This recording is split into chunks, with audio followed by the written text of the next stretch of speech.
Okay, let's talk again, housing. Let's talk about first-time homebuyer incentives. The government in the past, let's say 5 to 10 years, have created first-time homebuyer incentives. Are they working, and do they work? So Nick, start us off. No, it's a joke.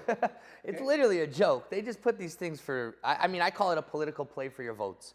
That's all it is. I mean, if you look at the actual breakdown, the incentive program they have, if you live in any major city, Vancouver, GTA, even really anything in Ontario for the most part, you can't buy anything. They're telling you that, what is it? You need 120K income max. So if you make more than that, you can't. Well, what does that qualify you for a mortgage? Maybe 350, 400.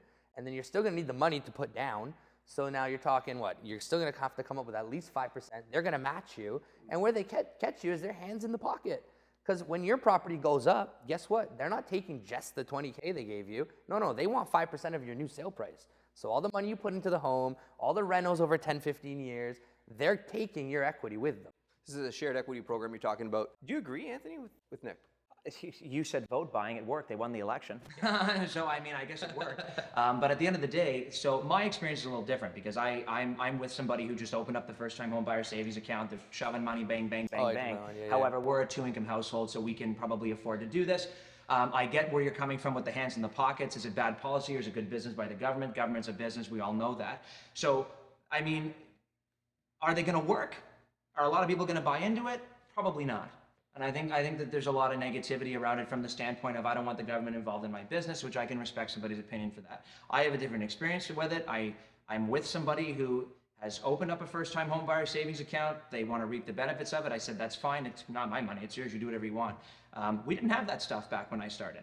Right. We didn't. We had the RSP thing where if you could take out $25,000. I think now it's $35,000. Who's got $35,000 and they're under the age of 30? Nobody. Right. So they have made you got to pay it back over 15 years. Yeah, but you don't really have to pay it back over 15 years. They'll just adjust it on your income tax. I found that out 2 years ago. So here I was, bang, bang, bang, bang, and I'm like, oh, I don't have to put it back.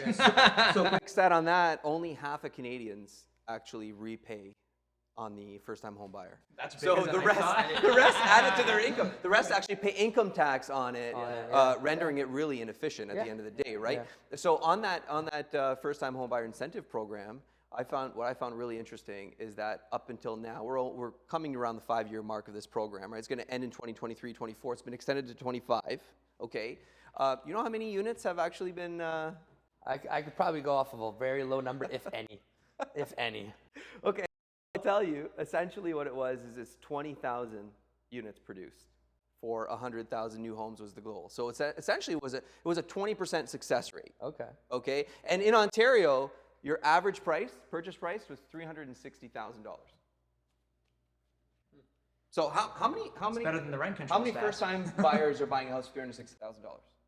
Yeah, none. And as far as the incentives go, what incentives? Yeah, It's all smoke what's and mirrors. the, It's all fodder. Where's the incentive, it's all right? bullshit. And I mean, honestly, I've even talked about this first-time homebuyer tax-free savings account, whatever. Yeah.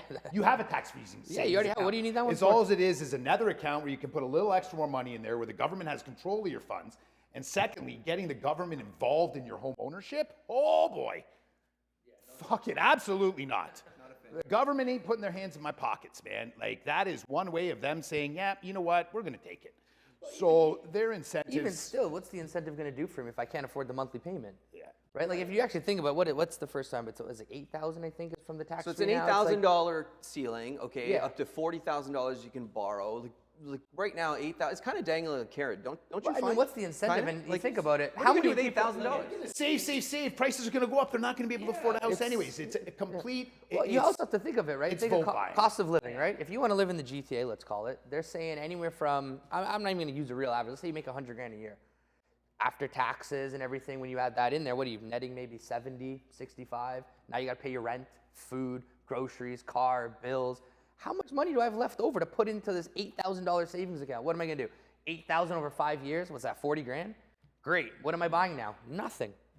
So like I said, my experience is different because we want, like, what was I supposed to say? Well, first of all, it's not my money. I can't tell somebody what to do with their money. Right. But that's my experience is different with it. And I like it, guys. I'm happy to be the guinea pig.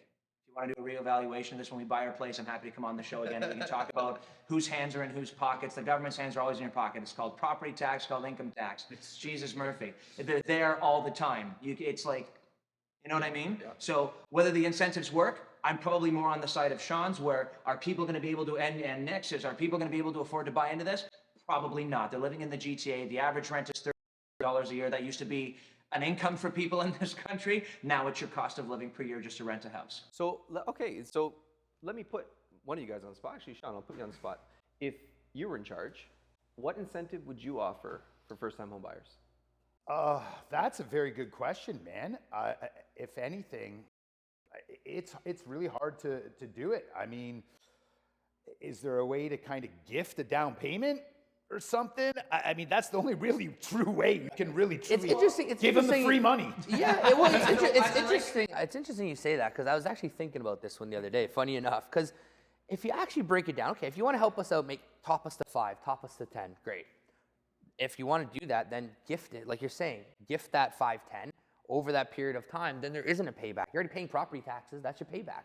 If you truly want first-time buyers to get into it, if you're a real first-time buyer, no land transfer tax. You're a real first-time buyer, that extra 5% top-up is a gifted loan, and you have to stay in the house for 10 years, 15 years, otherwise you pay it back.